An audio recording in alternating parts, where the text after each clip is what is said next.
Life then be no problem. So మీరు మీ లైఫ్కి బాస్ ఉండాలనుకుంటున్నారు కాబట్టి మీరు అనుకున్నట్టుగా మీరు జీవించండి, దానికి వచ్చిన ప్రాబ్లం అలా లేదు. కాకపోతే ఇక్కడ 2 విషయాలని మీరు దృష్టిలో పెట్టుకోవాలి.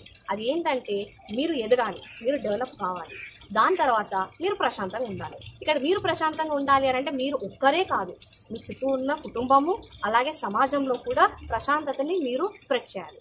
అప్పుడే మీరు ఒక సక్సెస్ఫుల్ బీయింగ్ అనేది మనం చెప్పుకోవచ్చు. అయితే దీనికి సంబంధించి నేను మీకు ఈ స్టోరీని చెప్పబోతున్నాను, ఈ ఉపనిషత్ స్టోరీ అనేది.